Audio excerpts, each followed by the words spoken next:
Déjà, qui tu es?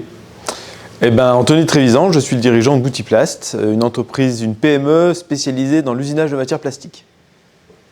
Alors, première question, pourquoi robotiser, Anthony? Qu'est-ce qui t'a décidé à robotiser? Alors, effectivement, le déclic, ça a été pendant le Covid, parce qu'à un moment donné, il fallait bien faire quelque chose pour essayer de sortir par le haut de cette situation. En réalité, pour nous, depuis quelques années, on voyait que malgré l'augmentation du chiffre d'affaires, on n'arrivait pas à améliorer la performance de l'entreprise. Et donc, l'idée, c'était comment on arrive à simplement améliorer le rendement, à faire mieux que ce qu'on faisait jusqu'à présent. Et l'idée, c'est ça, c'est de repartir sur quelque chose de nouveau, un peu en rupture, qui peut générer un résultat différent de celui qu'on avait auparavant. D'accord, Anthony. Donc, robotiser, c'est quand même un parcours. Tu as rencontré des difficultés, il y a eu des problématiques, parce que ton milieu d'activité, ce n'est pas de la très très grande série. Donc, raconte-nous un petit peu ce parcours que tu as dû un petit peu effectuer pour aller... Oui, effectivement, nous on fait de la pièce unique beaucoup, on fait de la petite série, puis on fait un peu de moyenne série. En tout cas, c'était le cas auparavant. Et quand j'ai commencé à dire, faudrait peut-être qu'on se penche sur la robotisation, il y en a pas mal qui ont rigolé quand même. Parce que l'idée, c'est le robot, c'est forcément des très grandes séries, des cadences, des choses qui sont installées dans le temps. Et nous, en fait, quand on a des productions de 4 heures, on considère déjà que c'est de la moyenne série. Donc, c'était un peu particulier. Alors, ce qu'on a décidé de faire, c'est d'aller voir un peu ailleurs comment ça se passait. Et en fait, j'ai découvert qu'il y a des gens qui robotisaient des fois pour 10 pièces. Donc, on allait voir des gens qui ont utilisé des robots et on allait voir des gens qui ont utilisé aussi des cobots. Et nous, on s'est dit, effectivement, en fait, le cobot, ce serait parfaitement adapté à ce qu'on fait, un côté très flexible, et puis aussi adapté à notre dimension. On n'a pas un technicien dédié à l'automatisme qui peut faire ça. Donc, l'idée, c'était que nos propres personnes puissent faire leur programme, leur process, et de faire en sorte que ça tourne. Alors,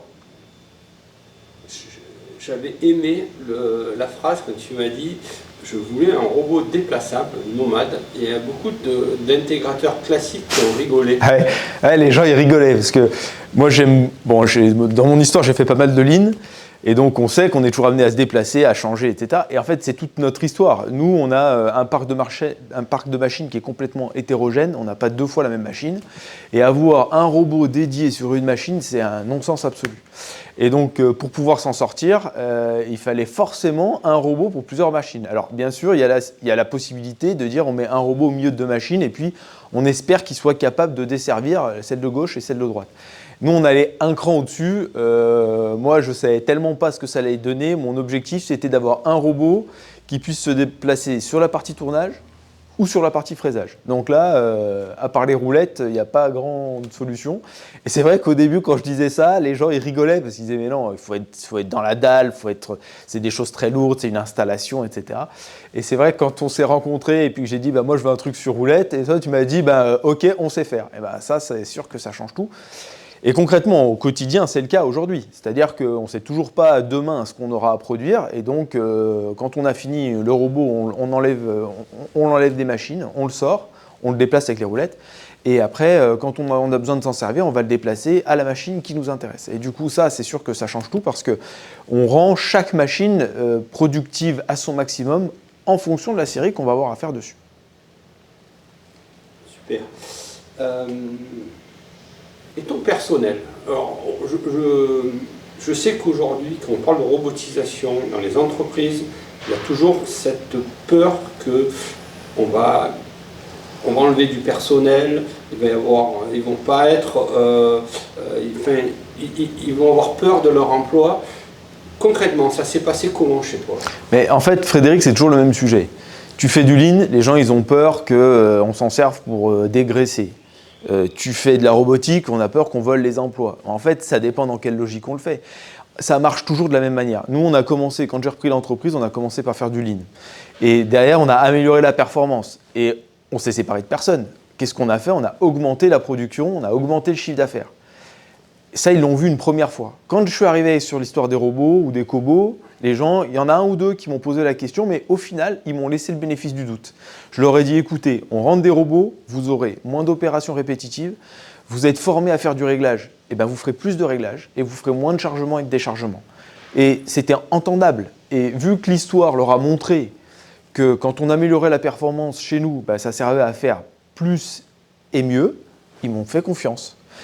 Et du coup, franchement, on n'a eu aucune difficulté concernant cet aspect-là. On a rentré les robots, ils ont très vite compris qu'ils n'auraient plus besoin de charger, ou en tout cas moins besoin de charger et de décharger les machines, et on n'a jamais eu de discussion par rapport à ça. Le résultat, il s'est vite fait sentir, hein. On a fait 15% de croissance dans l'année qui a suivi la mise en place des robots. Nous, on a plutôt tendance à embaucher. On rappelle, il y a toujours un poste de régleur. On cherche toujours, en ce moment on cherche plutôt un tourneur, mais voilà, on a toujours des postes ouverts. Et effectivement, alors, bon, toi ton truc, je ne devrais pas dire ça là, devant la caméra, mais toi ton truc c'est de dire vous trouvez moins de monde, et donc vous pouvez passer aussi au robot. C'est vrai, le problème c'est quand tu fais mieux, après, qu'est-ce que tu as fait envie? C'est tu as envie d'investir, tu as envie de faire plus, et en réalité, tu te retrouves quand même dans la même situation. Mais bon, ça c'est un autre sujet.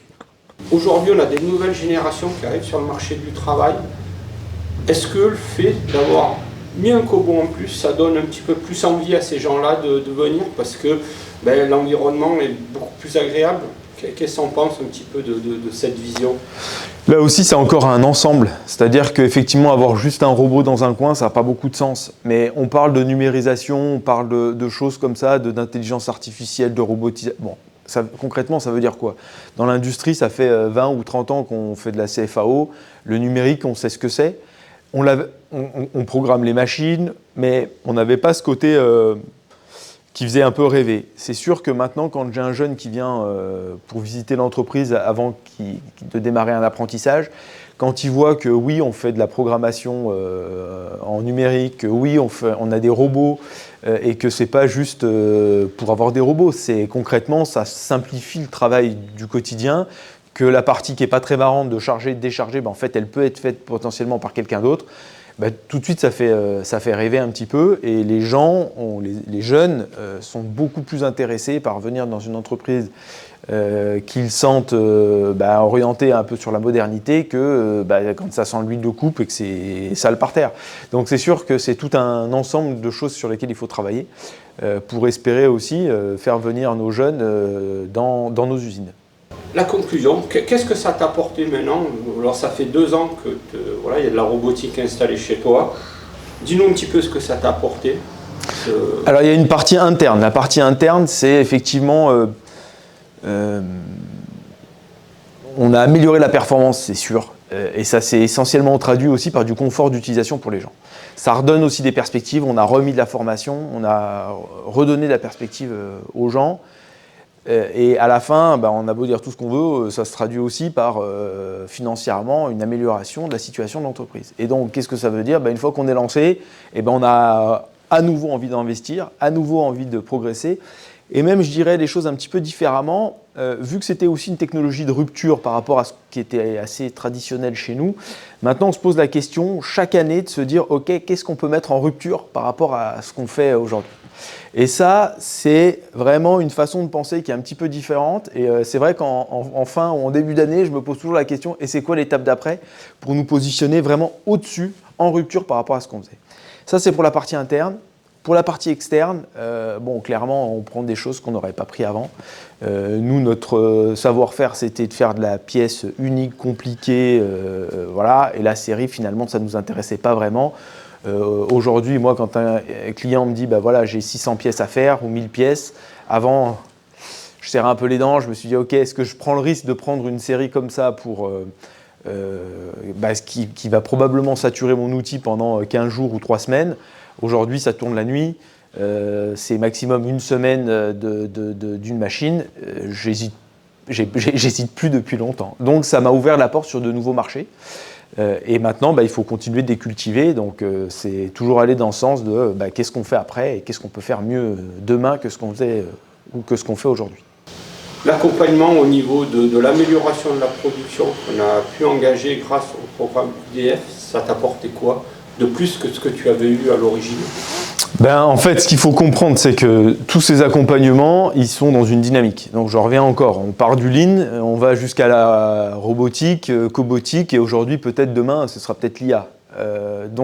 Bien sûr, nous, on connaît notre métier, on sait faire des choses, mais à un moment donné, il faut aussi aller chercher des compétences à gauche, à droite.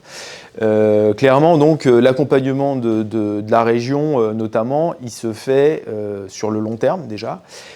Et puis, on va effectivement, dans une démarche, on part du lean, on va jusqu'à peut-être l'intelligence artificielle demain.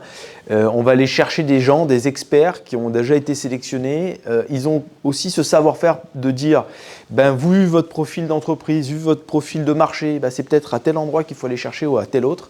Et on va vous conseiller plutôt telle ou telle personne. Et ça, c'est vrai que ça permet de gagner un temps incroyable parce que sinon, on se disperse et puis on peut aussi se décourager. Là, on gagne du temps. Il y a aussi une partie d'accompagnement financier, hein. Donc il faut le dire. Ça aide parce que quand on est en pleine phase de réflexion, quand on est prêt à investir, mais qu'il faut encore aller chercher de la réflexion, du changement d'organisation et qu'il faut rallonger cette partie-là aussi, quand on a un accompagnement de la région, c'est un vrai plus.